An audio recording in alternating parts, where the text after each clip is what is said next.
big. I guess you will hear big lawyers, big doctors, but you always hear big teacher, not so? You do something wrong, big teacher. For example, a few years ago, this teacher was at a party, carnival party, and the music got to her. And the singer is saying, get something and wave. Now, teachers are very creative. So what did that teacher do? She went on and she took off her underwear and she waved something.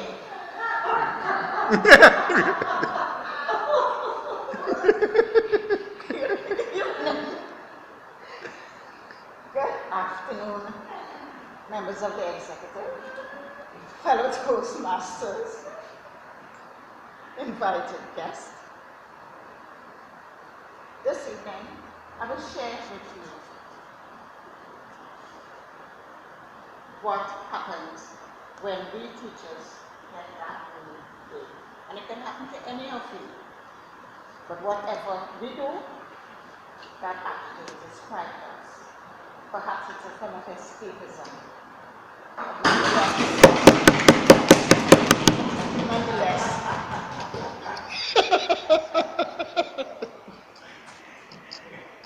Nonetheless, as Niels Bohr says, sometimes when situations are very serious, you must laugh at them. Brunner told us that any child could learn anywhere at any time, given the proper environment. But somehow perhaps he did not speak to adults. For example, about 33 years ago, I was taken to Mount Hope Hospital to have my baby. And I walked in, they put me on this high bed. And whatever they had to do with me, treated me like a properly cracked chicken to calm maybe the objects in the room. Suddenly, I wanted to use the bathroom. I looked down at the bed, it was too high. How would I get down? I wanted to get to that bathroom, I'll do it on this bed. Nurse, nurse, nurse. Nobody. Somehow I got down from that bed because, after all, I'm a teacher, right? I can't defecate on bed. So I got down and I closed the door and sat down on my floor.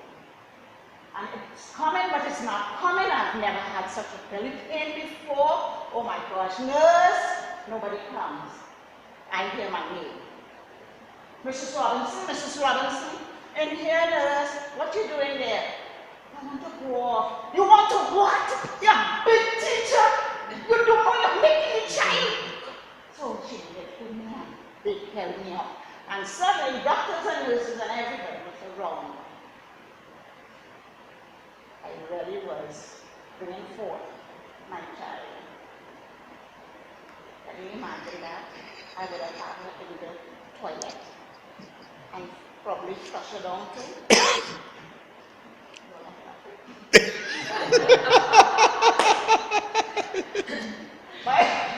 My other situation was in my French class. It was the last week we were having French oral exam. So I walked in and the professor greeted me. Bonjour, Madame Robinson. I responded. Bonjour, Mademoiselle Chapman. She said to me, have a seat. In French, I sat, and her first question was, qu'est-ce que les on Laurier? On Laurier? That's a French woman. She looked at me as if she formed a question mark on her forehead. She looked at me in this stupefied way, and she changed the conversation and started to ask me about Trinidad and French. And I held the conversation quite well, but I knew somehow that that question was answered incorrectly. And I go home, my husband says to me, how was the exam? It was okay, but something was wrong. She asked me about what is a laureate. And I said to her, a French woman, he goes, yeah. You don't know that a laureate is a Nobel Prize winner? But I have never forgotten that after that.